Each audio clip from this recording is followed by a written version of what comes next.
Bonjour et merci de nous retrouver pour la foi prise au mot que nous allons consacrer aux nouvelles religiosités. Depuis la fin des années 70, vous le savez, nous voyons monter en puissance de nouveaux courants religieux comme le New Age, les religions orientales, les pratiques occultistes, le yoga, le zen, les arts martiaux. Et certains chrétiens, tout en restant pratiquants, sont tentés par ces nouvelles religiosités, d'autant qu'elles sont souvent proches de la nature, qu'elles prêchent l'harmonie des relations et même l'harmonie en soi, qu'elles permettent aussi le bien-être et la réalisation personnelle. Alors, que sont ces nouvelles religiosités? Que faut-il en penser? Pour répondre à ces questions, j'ai invité le père Joseph-Marie Verlinde. Bonjour. Bonjour. Vous êtes prieur de la communauté des moines et moniales de Saint-Joseph et vous êtes plus ou moins spécialiste des nouvelles religiosités. Vous êtes monsieur nouvelle religiosité en France, si j'ose dire.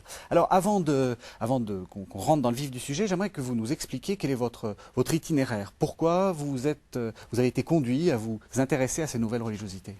Cela remonte très loin puisque j'avais à l'époque une vingtaine d'années lorsque je suis parti à la suite d'un gourou, le gourou Maharishi Mahesh Yogi, et j'ai passé 4 ans dans les ashrams de l'Himalaya.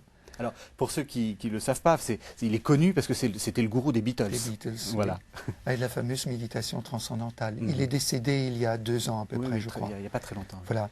Et aussi curieuse que cela puisse paraître, c'est là-bas, dans ce contexte, disons, de l'hindouisme, que je me suis converti, ou plus exactement que le Seigneur Jésus est venu me chercher. Revenu en Europe, ayant quelques difficultés à intégrer cette expérience, je me suis ouvert à des groupes dont j'ignorais totalement que c'était des groupes ésotériques christiques, mais pas chrétiens du tout, qui m'ont entraîné sur un chemin, disons, pour parler largement, occulte. Et c'est donc suite à une deuxième expérience de conversion que j'ai suivi un parcours plus classique, séminaire de Rome et puis vocation monastique qui justifie l'habit que je porte. Alors expliquez-nous quel est votre habit, puisque justement j'ai parlé de la famille de Saint-Joseph. Oui, c'est pas un ordre répertorié bénédictin. Non, bien sûr. Nous sommes ce qu'on appelle une nouvelle communauté, mais qui a ce site particulier, c'est qu'elle se rattache à un ordre traditionnel. Depuis le commencement, ça fait une vingtaine d'années, nous avons suivi la règle de Saint-Benoît, et là nous sommes en voie d'affiliation à l'ordre cistercien par le biais d'un rattachement à l'abbaye de Melleray. D'accord, donc vous allez devenir cistercien. Nous sommes cisterciens. Vous êtes cistercien. Alors justement, on va essayer de voir un peu, à partir de votre expérience, à partir de votre travail, quels sont les nouveaux courants et qu'est-ce qu'il faut en penser. Avant, j'aimerais que vous nous fassiez une sorte de grande introduction, si je puis dire. Qu'est-ce qui distingue ces nouveaux courants des anciens, c'est-à-dire qu'est-ce qui nous éloigne d'une certaine façon de notre christianisme traditionnel?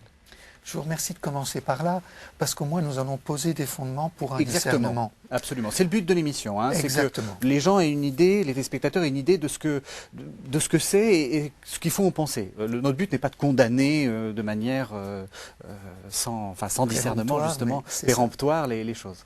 Alors, si vous voulez bien, nous allons regarder quelle est l'image de Dieu, quelle est l'image du cosmos, quelle est l'image de l'homme. Et là, nous aurons les 3 piliers sur lesquels ensuite nous pourrons entreprendre tout le discernement que nous voulons.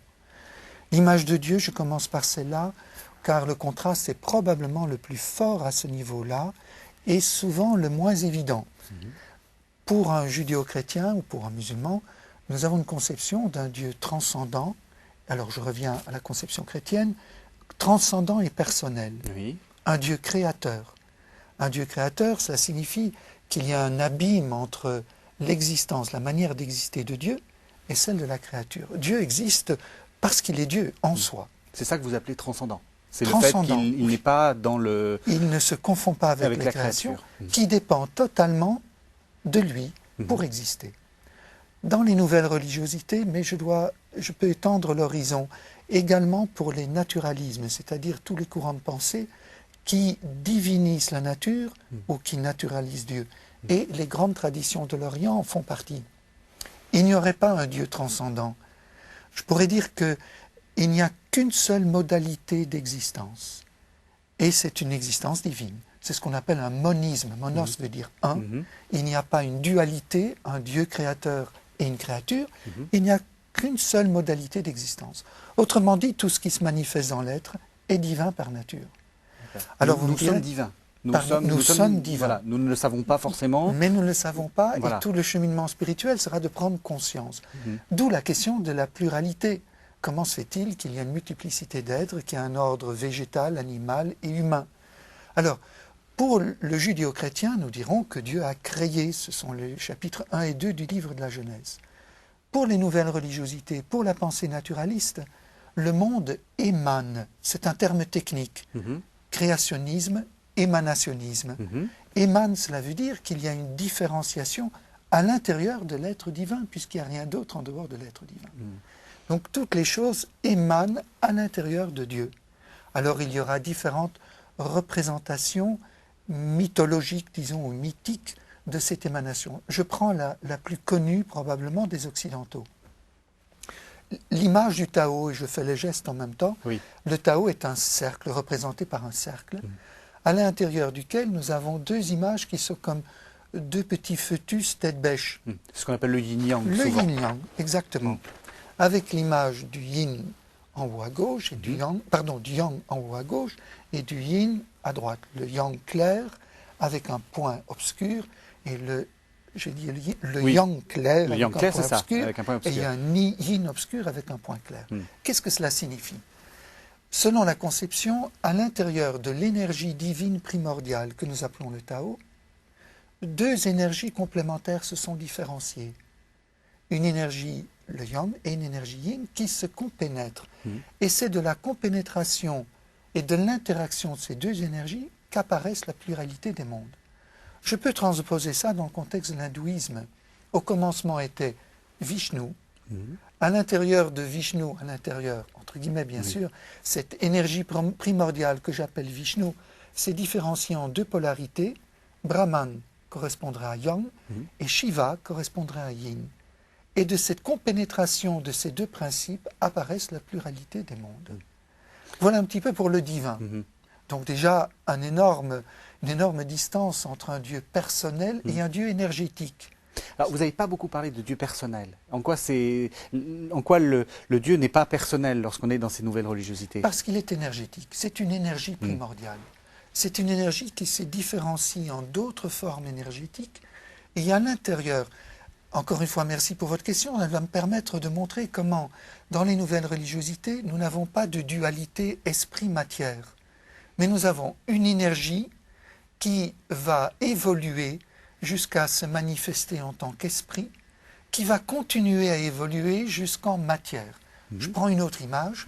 Nous pourrions dire que c'est une énergie, l'énergie divine primordiale, est une énergie rayonnante qui va peu à peu s'opacifier, se scléroser, je dirais diminuer de puissance énergétique, jusqu'à se cristalliser en matière. Et l'esprit est une des modalités de cette énergie, comme la matière. Autrement dit, vous voyez, on pourrait dire c'est un matérialisme, je dirais non, c'est un spiritualisme, puisque la matière est une concrétisation de l'esprit. Mais attention, il n'y a plus de différence entre matière et esprit au sens cartésien. Vous vous rappelez, la substance est tendue pour la matière et la substance pendante pour l'esprit.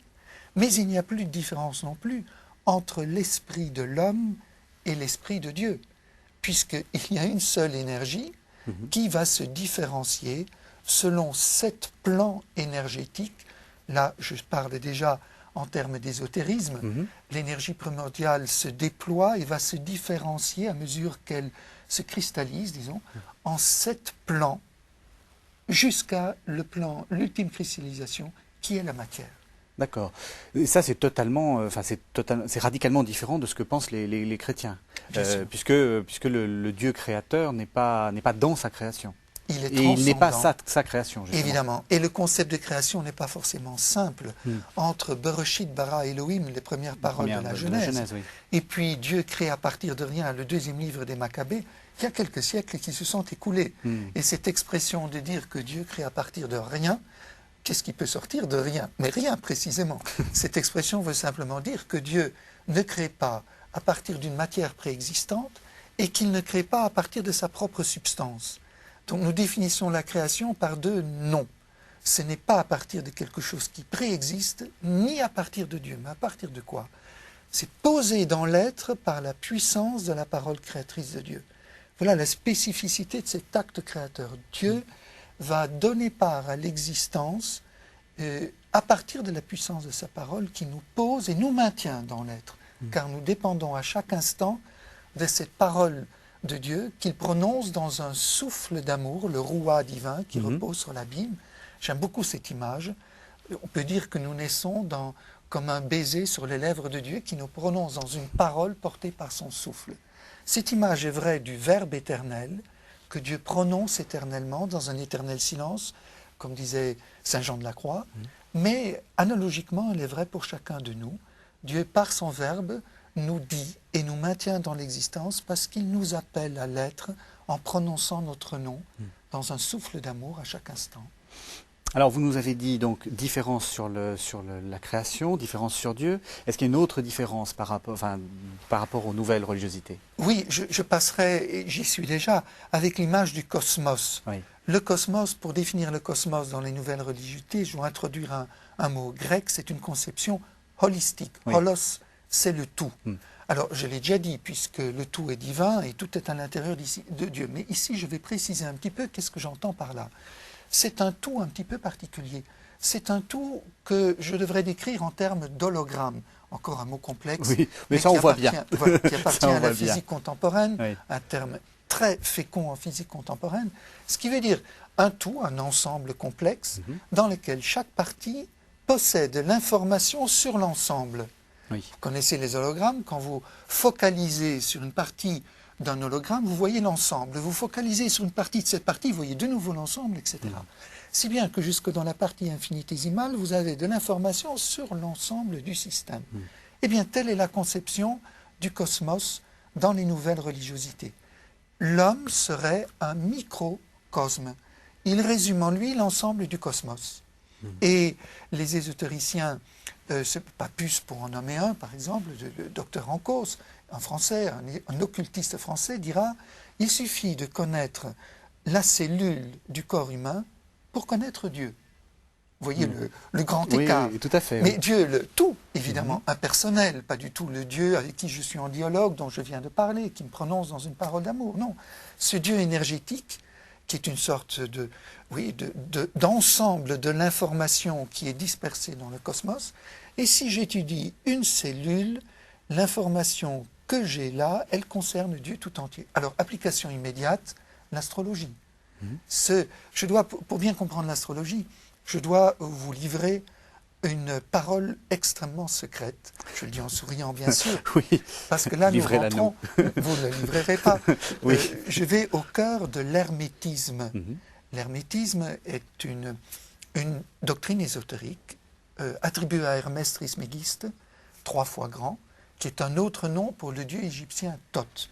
Pour vous situer quand même un peu, sachez qu'au IIIe siècle, on connaissait encore 42 livres de la collection des ouvrages de Hermès Trismégiste. Clément d'Alexandrie reconnaît lui-même son étonnement devant l'autorité de ces ouvrages. Or, au cœur de ces ouvrages, il y a le Poémandres, un des livres. Qui nous est conservé. Les autres ne le sont pas, mais le Poémandres nous est conservé. Oui. Mais c'est un peu une somme de l'époque. Il y a la fameuse table d'émeraude qui, selon un mythe, aurait été trouvée dans la tombe, dans la pyramide de Ginseng. Mais bref, sur cette table d'émeraude, il y aurait juste quelques versets. Ce qui est en haut est comme ce qui est en bas, ce qui est en bas est comme ce qui est en haut, pour maintenir le miracle de l'unité. Vous me direz, mais vous enfoncez une porte ouverte. Mais pas du tout. Cela veut dire que tout ce que nous voyons en bas est à l'image de ce qui est en haut. Pour comprendre l'homme, regardez ce qui se passe dans les étoiles. Voilà les règles de correspondance, les règles de similitude, les règles d'affinité ou de sympathie ou d'antipathie qui se transmettent au cœur même du cosmos. Voilà, c'est un peu ce qui domine la vision cosmologique des nouvelles religiosités, c'est que tout est en relation. D'accord, donc en faisant, c'est le fameux effet papillon, en faisant un peu de mal quelque part, on risque de provoquer une catastrophe très très loin. Là, vous êtes dans la traduction en termes du chaos, de la physique du chaos, ça. De cela, mais il faudrait le voir d'une façon... Ça peut être spirituel. Beaucoup plus spirituel. Voilà, puisque tout ce que nous disons devient spirituel, puisque n'oublions pas que c'est une correspondance à l'intérieur d'un être divin. D'accord. C'est ce qui fait la grosse différence entre une approche physique et une approche des nouvelles religiosités.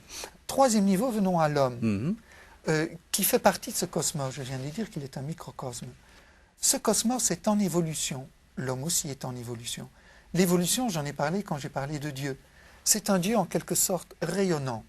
Il rayonne son énergie. Cette énergie diminue de fréquence à mesure qu'elle s'éloigne du centre. Je prends des images, bien sûr. Et j'ai dit qu'il fallait distinguer 7 grands plans. Eh bien, l'homme est une monade, c'est-à-dire une étincelle divine, arrachée du foyer, du cœur de cette énergie, et qui est en évolution à travers ces 7 plans de manifestation, je ne peux pas dire de création, de manifestation de l'être divin. Oui. Et qui va arriver, nous, vous et moi, puisque nous sommes incarnés, nous sommes dans l'ultime plan de manifestation, la matière. Donc le plus loin de Dieu. Le plus lointain. Voilà, c'est ça. On est prisonnier d'une certaine façon dans un monde qui n'est pas très Dieu. Voilà. Qui n'est pas beaucoup Dieu. D'où notre difficulté à réaliser l'être divin. D'où notre ignorance. Et nous sommes là au terme de l'évolution. Et nous allons maintenant, je parle comme un ésotéricien, un occultiste, commencer notre cheminement d'involution.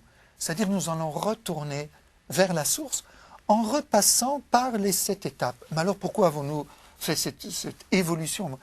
Pour qu'à chaque niveau de manifestation, nous développions un certain niveau, un certain état de conscience. Alors du coup, vous entendez qu'il y a différents états de conscience. Oui. Et l'homme évolue, le cosmos évolue.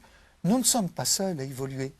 Sur chacun de ces plans de manifestation, il y a des êtres, des myriades d'êtres qui sont à leur plan d'évolution. Certains êtres nous sont donc supérieurs, ce sont des guides pour l'humanité, je les cite ici parce que j'en aurai besoin quand on parlera d'occultisme, voire de spiritisme. Oui.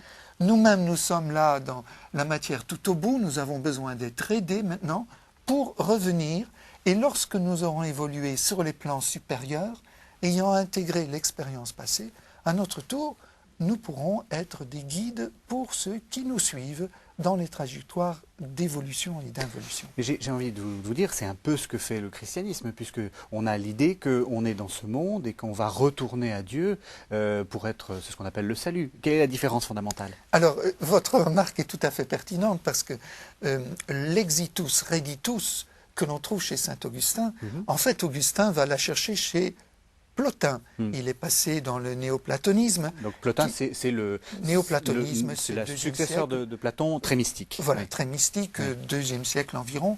Alors, il a été très séduit par cette image-là, mais simplement il va la convertir.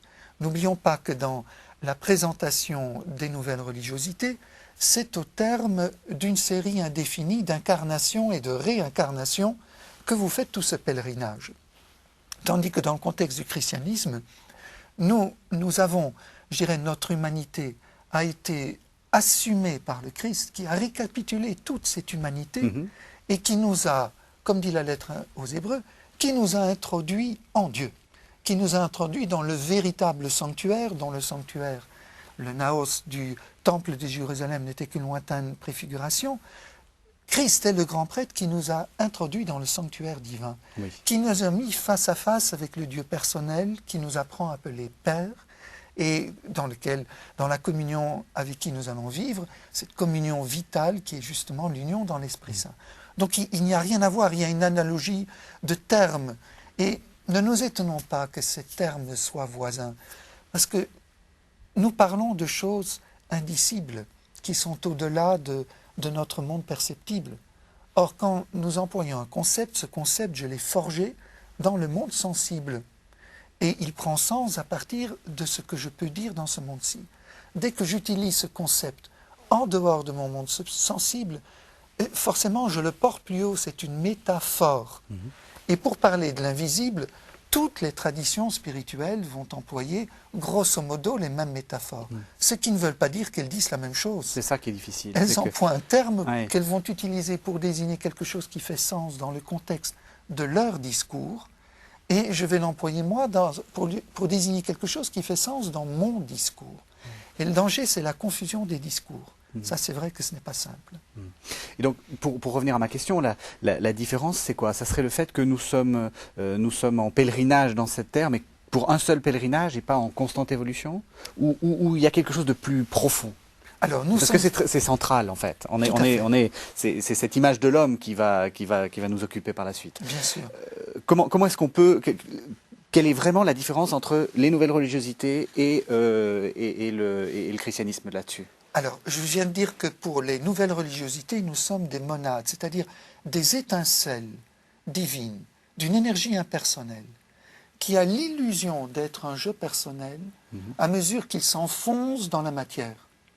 L'individualité est une pure illusion. Voilà, c'est ça. Il s'agira de ressortir de cette illusion pour arriver dans le grand tout impersonnel. D'où ce discours où il faut supprimer l'ego, supprimer le moi. D'accord. Le problème, c'est que dans un grand tout, où il n'y a plus qu'une énergie, il n'y a plus d'altérité, et la condition de l'amour, c'est au moins d'être deux. Alors que dans la tradition chrétienne, je suis créé d'emblée comme une parole, c'est-à-dire un vis-à-vis de Dieu, et appelé à une communion d'amour. Saint Augustin encore, lui, dit, tu nous as créés vers toi.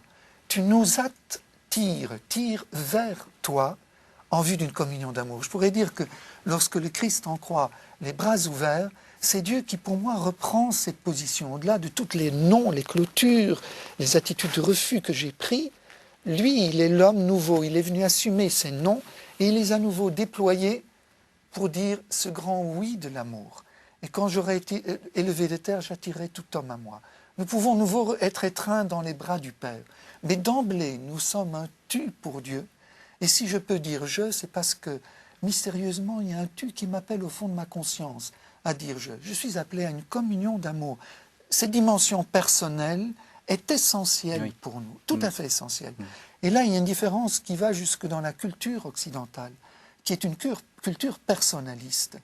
Et là est je dirais, une rupture fondamentale entre deux grandes traditions où nous considérons que le je est une dignité et est un cadeau, c'est notre bien le plus précieux parce qu'il nous permet de rencontrer le tu divin et de rentrer dans la relation d'amour.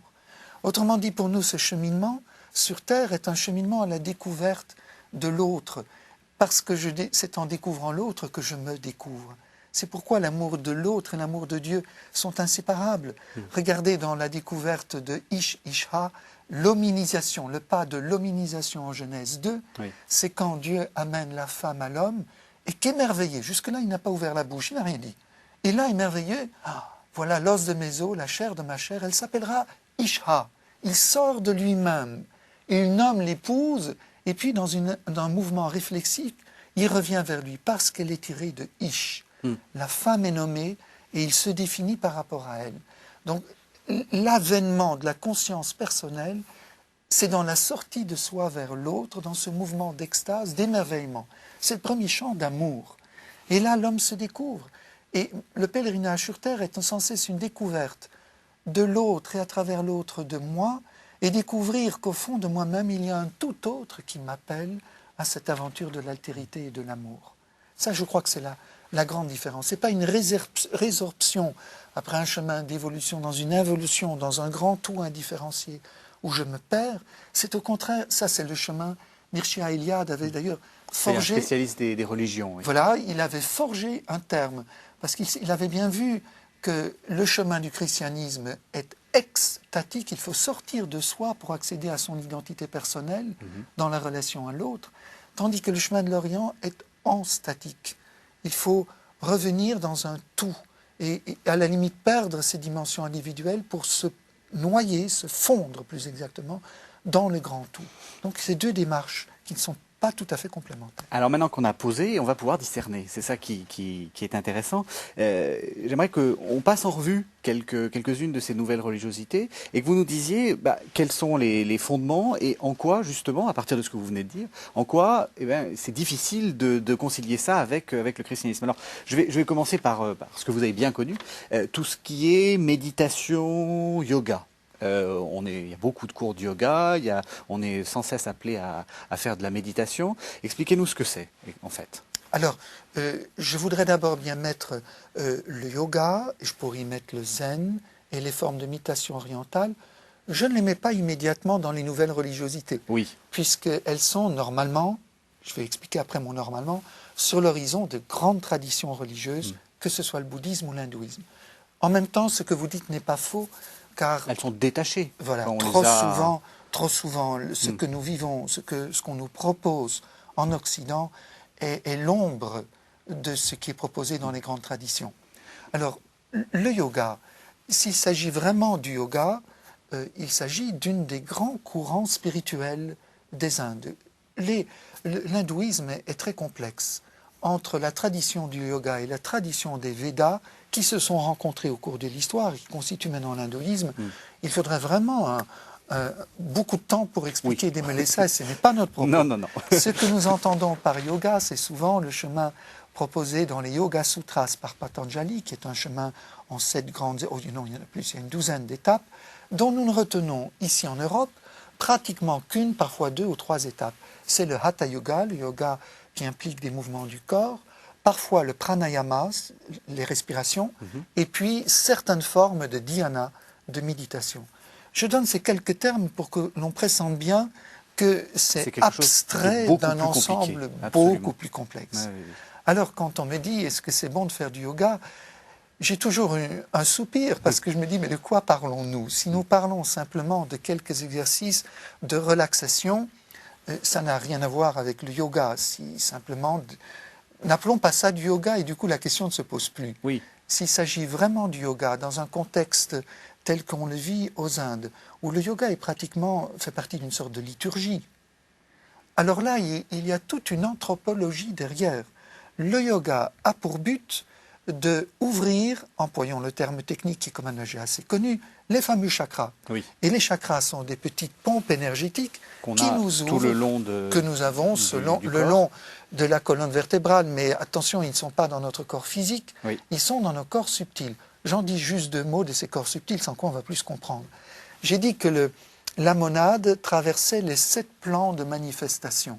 Chaque fois qu'elle traverse un plan de manifestation, elle se couvre d'un kosha, d'une enveloppe, en Occident on dit d'un corps subtil. Une sorte de vêtement. Du vêtement.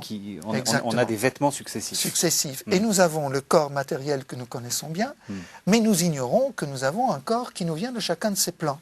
Nous aurions donc un corps physique, mais aussi un corps éthérique, astral, mental, causal, bouddhique et atmique. Il y en a 7, le compte est bon. Alors voilà les 7. Et vous aurez remarqué que le corps matériel vient de la condensation du corps éthérique, qui vient de la condensation du corps astral, etc. Les corps sont de plus en plus subtils, de plus en plus énergétiques, à mesure qu'on monte.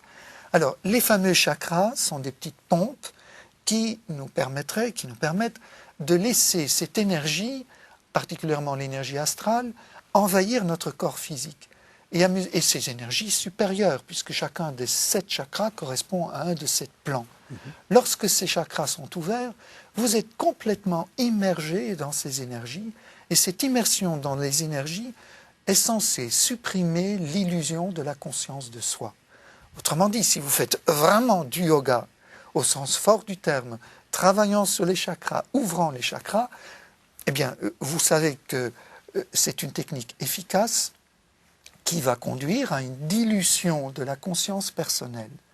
Attention, parce que là, nous touchons à un des points délicats de la différence entre les deux voies mystiques. La mystique de l'enstase, de la dilution de la conscience, la mystique de l'extase, qui, au contraire, essaie d'être tout attentif pour la rencontre avec l'autre. La prière, dans le contexte chrétien, c'est cette vigilance dans l'attente de la visitation d'un autre, de cet autre avec un A majuscule, qui pour nous est médiatisé dans la personne du Christ. Donc là, il s'agit d'être cohérent. Qu'est-ce que je cherche? Est-ce que je me prépare à rencontrer l'autre, le Christ, ou bien au contraire, est-ce que je me dilue dans le grand tout? De même, les exercices de pranayama, de respiration, on se met de façon grossière, explication un peu trop simpliste, on se met en hyperventilation pour arriver à une hypoventilation, car pour arriver à cette immersion dans les énergies, et surtout pour suspendre l'activité du je, il faut arrêter la respiration. Je bouge, arrêtons de bouger, une position bien ferme, préférence le lotus. Oui, mais je respire. Eh bien, suspendons la respiration par l'exercice de pranayama. Oui, mais je pense encore. Le jeu est toujours là. Oui. Eh bien, par l'exercice de dhyana, d'imitation, suspendons l'activité mentale pour que le jeu, n'ayant plus aucune activité, disparaisse, s'évanouisse, et qu'il n'y ait plus qu'une simple sensation d'exister. Donc nous sommes dans un tout autre contexte, où là, cette dissolution de la conscience personnelle ouvre à une expérience d'exister en amont, je dirais, de la conscience personnelle, qui est considérée comme une expérience mystique. Alors maintenant, on va changer complètement de monde. Je vais vous proposer qu'on parle d'occultisme. Donc là, on quitte l'Orient et on arrive dans des choses qui sont plus occidentales d'une certaine façon. Alors expliquez-nous un peu ce qu'est l'occultisme et dites-nous en quoi ça peut être incompatible avec le christianisme. La réponse est peut-être plus facile parce que, au niveau de l'occultisme, la parole de Dieu s'est exprimée, la tradition s'est exprimée, le magistère a confirmé.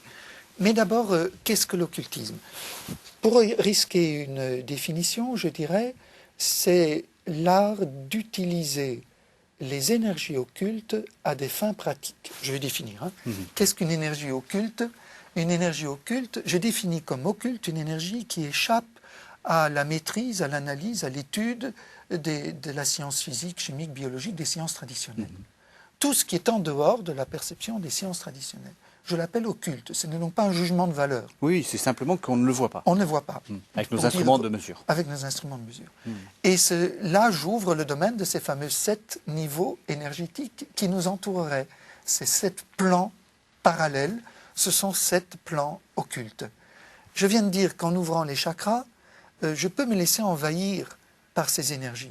Imaginons un instant que je m'ouvre au niveau du 2e plan, le plan astral, de l'énergie astrale. Ce n'est pas un hasard si je choisis celui-là, c'est celui sur lequel travaillent les occultistes. Si je m'ouvre à ce plan-là, je suis médium. Le médium est la personne qui perçoit les choses du plan astral. Oui. Si je suis initié, je veux bien qu'on revienne ensuite sur cette parole initiation, si je suis initié aux techniques magiques, alors je vais non seulement être ouvert à ces énergies, mais je vais avoir reçu les moyens d'utiliser ces énergies à des fins efficaces pour transformer la nature, les événements de ce monde, les personnes avec qui je vis, pour pouvoir les transformer en bien, magie blanche, en mal, magie noire. Voilà grosso modo comment fonctionne l'occultisme. Sauf que il faut ajouter un niveau qui est plus inquiétant, plus mystérieux, disons. Je vous ai dit qu'il y a sur ces plans parallèles d'autres entités qui évoluent. Il n'y a pas que l'homme qui évolue. Il y a des myriades d'êtres sur chacun de ces plans, sur le plan éthérique, sur le plan astral, sur le plan mental, etc. Or, il semble, de commun accord de tous les occultistes, j'ai beaucoup travaillé sur la culture comparée, alors qu'ils soient d'Amérique du Sud, d'Amérique du Nord, d'Afrique ou de l'Occident, que ce soit de la tradition occulte de l'hindouisme ou du bouddhisme, qui est très riche, tous vous disent la même chose. Pour obtenir des pouvoirs occultes, c'est-à-dire des pouvoirs sur les plans parallèles, il faut que l'homme consente à collaborer avec les entités qui gouvernent ces plans parallèles.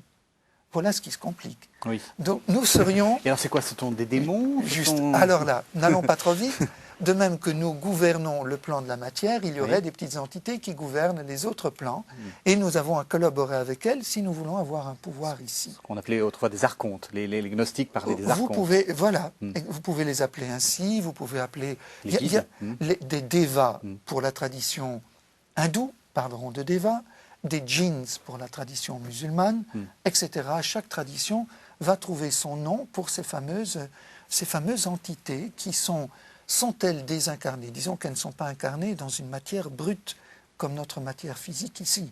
Mais enfin, l'énergie est une modalité de la matière, nous savons depuis Einstein. Donc, ont-ils un corps énergétique? S'agit-il d'êtres intermédiaires?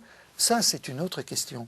Saint Augustin semblait accréditer cette hypothèse des êtres intermédiaires dans la cité de Dieu, dans un dialogue avec Proclus, à qui il reproche, Proclus est un disciple de Plotin, à qui il reproche de s'être égaré de la noble philosophie vers les pratiques théurgiques.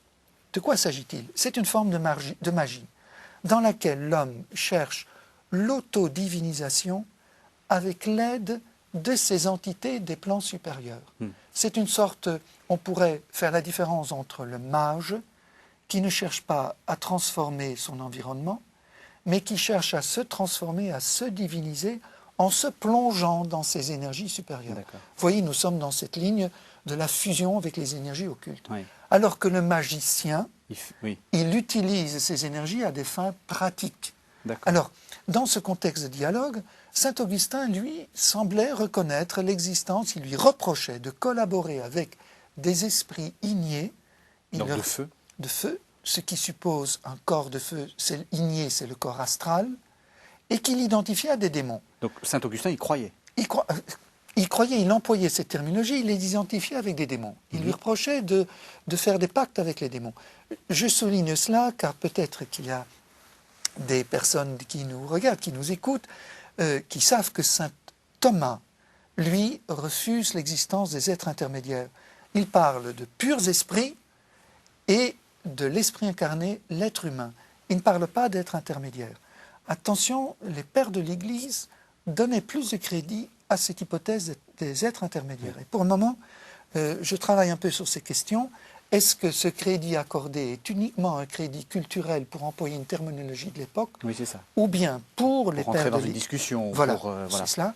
Ou bien pour les pères de l'Église, donnait-il crédit à ces êtres intermédiaires, à ces êtres qui vivaient sur ces plans parallèles? C'est une question à approfondir pour le moment. Alors donc l'occultisme, on voit bien de quoi il s'agit. C'est parfois des pratiques charmantes et innocentes, comme faire tourner des tables ou entendre les esprits des morts. Qu'est-ce que vous en pensez? Je ne crois pas que ce soit aussi innocent. Voilà. Il y a des pratiques occultes. Alors dites-moi pourquoi. Il y a des pratiques occultes qui sont peut-être innocentes, sans doute, oui. Alors, mais il y en a qui ne le sont pas. Prenons donc, vous avez cité le spiritisme, faire tourner des tables. Vous voyez que l'occultisme et le spiritisme sont très proches. Au fond, dans le spiritisme, on invoque explicitement les fameuses entités qui sont invoquées implicitement dans l'occultisme. Je dois d'ailleurs préciser ce que je dis ici, mais je reviendrai après, puisque vous m'avez demandé le spiritisme. Pour que le spiritisme fonctionne, il faut qu'il y ait un médium dans le groupe. Heureusement, il n'y en a pas toujours. Auquel cas, c'est effectivement... Il ne se passe rien. On en est pour s'être frais des frayeurs, etc. Très bien. Mais s'il y a un médium, c'est-à-dire quelqu'un qui est ouvert au plan parallèle, il se peut qu'un esprit se manifeste à travers lui et va à ce moment-là utiliser les énergies astrales du groupe qui s'est mis en chaîne magnétique, comme on dit, les doigts l'un contre l'autre. N'oublie pas ce que je viens de dire, nous aurions un corps astral, rentrer dans une chaîne magnétique, cela veut dire mettre le corps astral en commun. Et c'est cette mise en commun du corps astral qui permet à l'esprit du monde astral de se manifester dans le groupe. Ce n'est pas quand même aussi innocent que cela, car permettre à ce corps, à cet esprit, d'utiliser, entre guillemets, de disposer de nos corps astrales, c'est un petit peu lui donner le numéro de code de la porte d'entrée de notre maison, pour employer un parallèle. N'oublions pas que le livre du Lévitique et bon nombre de prophètes fulminent contre ce genre de pratique et condamnent de manière assez draconienne ceux qui invoquent les morts. Ils sont retranchés du peuple, voire lapidés. Comment faut-il entendre cela? Il faut entendre que, quand on parle de mise à mort, ça peut paraître très cruel, cela veut dire que ce genre de pratique nous risque de compromettre notre vie spirituelle. Nous risquons de mourir spirituellement. C'est un petit peu le problème de ce qu'on appelait avant le péché mortel. Ce n'est pas l'Église qui condamne à mort, c'est un péché qui compromet ma vie spirituelle, qui risque de m'entraîner dans la mort spirituelle. C'est ainsi que l'on juge le spiritisme, parce qu'il fait appel à ces fameuses entités. Ce qui, immédiatement, la parole de Dieu refuse toute collaboration avec ces entités, parce qu'elles sont considérées comme diaboliques. Confirmation de la tradition des pères de l'Église et confirmation du magistère jusqu'à ce jour, jusque dans le catéchisme de l'Église catholique, où vous trouverez cette condamnation dans le chapitre sur le premier commandement. C'est considéré comme une forme d'idolâtrie. Donc pour le spiritisme, pas l'ombre d'un doute, les papes ont répété sans cesse. Pie XII disait même dans un document qui concernait la ville de Rome, c'était pas urbi et orbis, mais enfin c'est à tenir compte, il répondait à la question « Peut-on aller dans un groupe spirit par curiosité ou pour faire une étude scientifique, il a dit sous aucun prétexte, car vous risquez d'en subir les conséquences négatives, même par simple curiosité. Bien, je reviens un instant à l'occultisme. L'occultisme ne dit pas toujours, et certains occultistes ne savent pas toujours qu'ils travaillent avec ces fameuses entités. Je m'explique. C'est que pour découvrir le trafic, la relation avec ces entités, il faut lire des livres d'occultisme assez poussés, qui souvent sont gardés relativement secrets. Et qu'aujourd'hui, il y a un certain nombre de personnes qui s'érigent mages sans savoir qu'implicitement ils travaillent avec ces esprits. Alors, on peut le faire explicitement. Un mage, disons, d'un certain niveau, je pense à l'allemand Brandon, mais je pourrais citer dans les autres traditions, ils vont procéder en 2 étapes. La première étape, c'est d'invoquer un esprit supérieur, invocare. Il parle d'un adombrement ou d'une possession. Ils sont adombrés par l'esprit et ils disposent alors de la puissance de cet esprit. À ce moment-là, ils vont évoquer des esprits inférieurs qu'ils vont envoyer faire les besognes, les sales besognes ou les bonnes besognes. Donc vous voyez, il y a tout un procédé assez complexe qui sont justement ces initiations avec tous ces rituels qui ont pour but de bien séparer les 2 étapes, de trouver un esprit avec qui on collabore, de disposer de son pouvoir. Alors, des mages aujourd'hui fonctionnent ainsi sans le savoir, c'est-à-dire qu'ils vont faire des rituels dont ils n'ont pas toujours conscience que ce sont des rituels invocatoires qui font qu'ils sont liés à ces esprits qui ne se manifestent pas d'emblée, justement pour ne pas effrayer. Mais la réticence, de nouveau, de la parole de Dieu, la réticence, ma trilogie, tradition magistère, elle est justement là. Elle est parce que, consciemment ou inconsciemment, si les pratiques magiques fonctionnent, c'est parce qu'on a l'appui ou la collaboration d'entités dont la Bible nous demande surtout de ne pas tendre la main vers une telle collaboration, vu la nature de ces fameuses entités. Alors, il nous reste quelques minutes et j'aimerais vous poser quelques questions justement un peu pratiques. On n'a pas pu passer en revue tout. Quand on est confronté à ce genre de nouvelles religiosités, soit soi-même, soit parce qu'on a un enfant qui devient spirit, etc. Est-ce qu'il faut condamner tout de suite? Est-ce qu'il faut tout de suite sortir la Bible, le magistère, etc. Comment est-ce qu'il faut discerner pratiquement? Personnellement, mon approche... Parce que vous-même, vous condamnez tout ça? Vous dites qu'il faut s'en éloigner à tout coup? C'est ça, mais c'est un choix. Hein. Je dis tout le monde ne fonctionne pas ainsi. Personnellement, sans doute parce que j'ai une formation scientifique, je veux comprendre. Et c'est pourquoi j'ai approfondi tout cet arrière-fond théorique, pour comprendre ce qu'il en est, pour comprendre la condamnation de la parole de Dieu ou du magistère. Et c'est ce que j'ai essayé, même si ça peut paraître un peu compliqué, essayer de faire avec vous, de montrer le pourquoi. Si l'Église condamne, il y a des raisons. Alors à la limite, je n'ai pas besoin de condamner, je dis simplement aux gens, attention, vous allez rentrer dans une alliance ambiguë avec des entités dont l'identité n'est pas très claire et dont la Bible soupçonne que ce sont des entités qui ne sont pas du côté du bon Dieu, qui ne sont pas là pour la construction de l'homme, mais qui risquent au contraire de vous aliéner.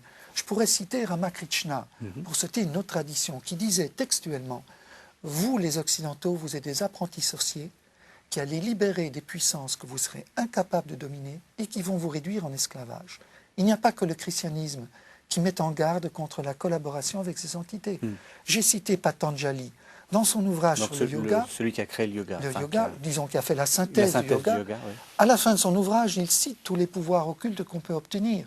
Mais il dit aussi, si vous vous engagez sur ce chemin, vous serez pieds et poings liés par les dévas. Mais ça veut dire que vous y croyez. L'un des discours les plus simples consiste à dire de toute façon tout ça c'est rien, ce ne sont que des idoles, les idoles ne sont rien, et en fait c'est pas la peine de perdre son temps. C'est souvent ça. Vous dites attention, on est peut-être, il y a peut-être des entités, il y a peut-être des puissances. Vous y croyez d'une certaine façon? Alors je crois en Jésus-Christ puisque le mot croire c'est bien, mais il me semble qu'il y a assez d'éléments dans la Bible, jusque chez saint Paul. Relisez la mise en garde de la lettre aux Colossiens contre un culte aux puissances, aux autorités, au trône, etc. Vous me direz, c'est un culte haut, ça ne veut pas dire qu'il cautionne l'existence d'eux. Oui. Mais croyez-vous que Paul userait tant d'encre dans la lettre aux Colossiens, aux Éphésiens, si elle est de Paul, pour combattre un culte devant des choses qui n'existent pas. Croyez-vous que la Bible prendrait la peine de condamner à plusieurs reprises tout recours à ces entités spirites ou occultes si elles n'existaient pas? Je crois que le fait même de la condamnation explicite montre qu'il y a un danger réel, et le danger réel ne vient que de l'existence de ces fameuses entités. J'ajoute que l'étude des cultures comparées m'a effectivement beaucoup éclairé sur ce point. Toutes les cultures parlent de ces fameuses entités, toutes sans exception. Et les allusions dans la Bible, il y en a d'autres qui sont beaucoup plus discrètes, nous font voir que la Bible connaît ces différentes autres traditions. Forcément, elle a été proche des traditions babyloniennes, sumériennes, égyptiennes, qui parlent de ces entités. Comment les hagiographes les ignoreraient? Et les hagiographes connaissent aussi le danger de la collaboration avec ces entités. Alors, discrètement, mais bien réellement, ils mettent en garde contre des entités qui, à mon avis, ne sont pas simplement des termes culturels. Autrement, ils n'en parleraient pas dans cette terminologie-là. Alors, dernière question. Je reprends ma question. Quand on est confronté à ça, quelle est la démarche que vous conseillez? Alors, je reviens à ma question, est-ce que c'est mal de faire du yoga? Est-ce que c'est mal de s'intéresser à la méditation? Alors, pour le yoga, nous ne pouvons pas aller jusqu'au bout. Tout dépend du type de yoga que vous faites. Tout dépend de l'engagement dans lequel que vous engagez. Si pour vous, c'est uniquement quelques exercices qui vous permettent de vous sentir plus apaisé, mais ce n'est pas du yoga. Si vous associez à ces mouvements corporels, si vous associez toute une philosophie, si votre intentionnalité va vers la fusion avec le tout, mais je dirais vous avez déjà quitté le contexte de l'Évangile, qui est une invitation à une relation personnelle. De même pour les autres les formes d'occultisme, etc. Je dirais, ces choses existent, mais elles ne me troublent pas. Sainte Thérèse d'Avila disait, il y a deux façons de servir le démon. C'est de ne pas en parler, de dire qu'il n'existe pas, ou de le voir partout. Alors, ça ne me trouble pas. Au nom de la lettre aux Colossiens, je proclame fièrement la victoire de Jésus sur toute autorité, pouvoir et tout ce que vous voulez. Peut-être que ces autorités et pouvoirs ne sont pas directement des démons, mais des entités qui, depuis le péché, sont soumises aux démons. Ça, c'est la théorie de l'islam, que ces entités auraient été soumises à l'homme s'il n'avait pas péché. Et que suite au péché, maintenant, il y a une sorte d'anarchie, même au niveau de ses facultés. Qu'importe, Paul proclame fièrement que Jésus est au-dessus de tout nom, et que tout genou fléchira et proclamera que Jésus-Christ est Seigneur, y compris toutes ces entités des plans parallèles, sont obligées de proclamer la Seigneurie du Christ. Et que moi, dans la mesure où je proclame cette Seigneurie, je ne risque absolument rien. Nous sommes de nouveau rétablis dans notre royauté, notre dignité de prêtre, de prophète et de roi. Si nous avons contracté des alliances par ignorance ou par défi ou curiosité, nous avons un sacrement, le sacrement de la réconciliation, qui est ce sacrement dans lequel nous reconnaissons que nous sommes éloignés de la vérité, du chemin de vérité et de vie, et dans lequel le Seigneur, en sa miséricorde, nous réconcilie avec lui et nous restaure, nous rétablit dans ses autorités, dans ses dignités de roi, qui a autorité sur toutes ces entités. Mais bien sûr, n'ayons pas la présomption, au nom de cette autorité, d'aller les défier. Oui, ou d'aller les chasser. Voilà, ce n'est pas notre rôle. Oui. L'Église a confié ses ministères à qui de droit. Notre rôle, c'est bien plutôt de nous unir toujours plus au Christ sur le chemin qu'il nous propose dans l'Évangile, plutôt que d'essayer des raccourcis qui risquent souvent d'être des voies sans issue. Et alors, qu'est-ce que vous conseillez aux parents, par exemple, qui sont... D'accompagner l'enfant et d'essayer, sans le prendre de face, de l'accompagner, de lui faire voir les conséquences, les risques qu'il court, et pas forcément tout de suite au niveau spirituel. Par exemple, pour l'occultisme, j'ai eu l'occasion de travailler dans un groupe de recherche à Lyon 2, donc pas du tout un contexte religieux, avec des psychiatres qui fulminaient contre la passivité des masses médias et en général par rapport au spiritisme et à l'occultisme, alors qu'il est notoirement connu que c'est dommageable au niveau psychique. Savez-vous qu'il y a une corrélation significative entre les personnes qui fréquentent des hôpitaux psychiatriques et les personnes qui fréquentent spiritisme et occultisme? Donc c'est dommageable au niveau psychologique. Alors, avec des jeunes, je commence par là. Je dis, mais savez-vous que vous encourez de sérieux risques? Déjà, ça leur fait froncer le sourcil. Voilà. Et je leur dis, mais attention, il n'y a pas qu'à ce niveau-là. Si vous êtes croyant au niveau spirituel aussi, faites attention, vous êtes dans une autre alliance que celle contracté avec le Christ, mais qui est prêt à vous délivrer de tout ce que vous auriez pu contracter. Mais j'essaie de le rendre sensible qu'il y a un dommage qui peut contracter la personne tout entière, puisque nous sommes un dans l'anthropologie biblique. Et si je suis atteint au niveau psychique, je serai au niveau physique et au niveau spirituel aussi. Merci beaucoup, Père Verlaine. Alors, c'était passionnant et malheureusement, nous n'avons que peu de temps, mais on peut vous retrouver dans vos ouvrages. Alors, j'en ai deux, vous en avez écrit beaucoup, mais j'en ai sélectionné deux. 100 questions sur les nouvelles religiosités, qui a été publié aux éditions Saint-Paul Éditions. Et puis, votre autobiographie, si je puis dire, qui va beaucoup plus loin, parce que vous expliquez également tout ce que vous nous avez dit. Sauf que ce n'est que sur la première partie, je ne parle pas de la partie occultiste. Voilà, vous parlez surtout du yogi. Donc, c'est l'expérience interdite aux éditions Saint-Paul. Sinon, on peut vous revoir dans un DVD qui est beaucoup plus long, beaucoup plus complet. Il est complet, oui. L'expérience interdite qui a été réalisée par quelqu'un qui travaille aussi à KTO, qui s'appelle François Lespès. Sinon, 2 sites internet pour vous retrouver. Le site où vous répondez un peu à toutes ces questions, qui s'appelle finalage.net. Alors www.final comme final, age.net. Et puis, je mentionne aussi le site de votre communauté, www.fsj, comme Fraternité Saint-Joseph.fr. Merci beaucoup, merci de nous avoir suivis, à la semaine prochaine.